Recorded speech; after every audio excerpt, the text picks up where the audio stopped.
Nous allons voir dans cette vidéo la résolution graphique des inéquations de la forme f de x supérieur ou inférieur, c'est la même chose, à un certain nombre k, ou alors f de x supérieur ou inférieur à g de x.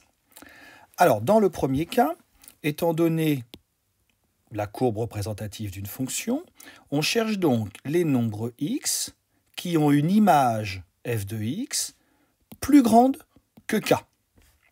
Donc, sur notre exemple, on voit que sur cette partie de la courbe, eh bien, les ordonnées sont inférieures à k, donc les abscisses de ces points ne sont pas intéressantes. Même chose pour cette partie de la courbe.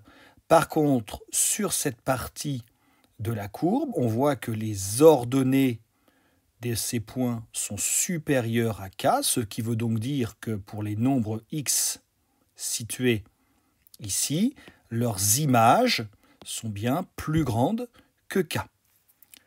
On peut donc compléter la propriété. Les solutions de l'inéquation f de x strictement supérieure à k sont les abscisses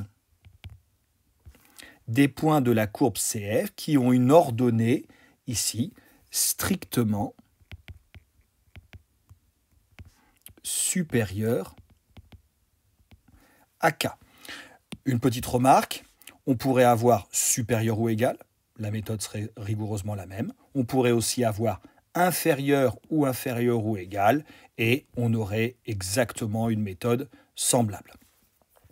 Ici, on a donc dit que la partie qui nous intéressait de notre courbe, c'était la partie que je mets en couleur.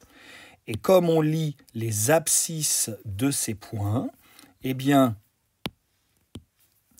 on peut donc dire que les solutions de l'inéquation, là il y a une petite faute, de l'inéquation f de x strictement supérieur à k sont tous les nombres de l'intervalle, donc ici, entre a et b. Alors se pose la question, comme à chaque fois, est-ce que l'on prend A, est-ce que l'on prend B? Eh bien, on voit ici qu'on veut une ordonnée strictement supérieure à K. On ne veut pas le cas de l'égalité. Donc, pour le nombre A, eh bien, on ne va pas prendre le nombre A, puisque lui, son image, c'est égal, elle est égale à K. Et même chose pour B. Par contre, on aurait eu supérieur ou égal. Là, on aurait pris le nombre A et on aurait pris le nombre B. Donc, on va mettre les crochets vers l'extérieur. Dans le cas d'une inéquation de la forme f de x inférieure à g de x, eh bien, étant donné nos deux courbes, on va donc chercher les nombres x pour lesquels l'image par f est inférieure à l'image par g. C'est-à-dire qu'on va regarder sur quel intervalle la courbe de f est en dessous de la courbe de g. Donc on voit que sur toute la partie que je montre là avec ma flèche, pour tous ces abscisses-là, on a bien la courbe f qui est en dessous de la courbe de g. Par contre, dès qu'on passe la valeur c, eh bien cette fois-ci, la courbe de f est au-dessus de la courbe de g, donc f de x cette fois-ci est supérieure à g de x. Donc cette partie-là n'est pas solution. On complète notre propriété. Les solutions de l'inéquation f de x inférieure strictement à g de x sont les abscisses des points de la courbe CF situés. Donc, comme f de x est inférieur à g de x, les points de la courbe CF situés en dessous de la courbe CG. Bien évidemment, j'aurais eu supérieur ici, ça aurait été au-dessus.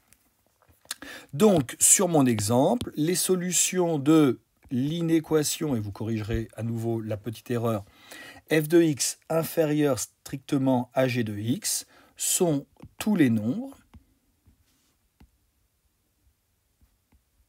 de l'intervalle.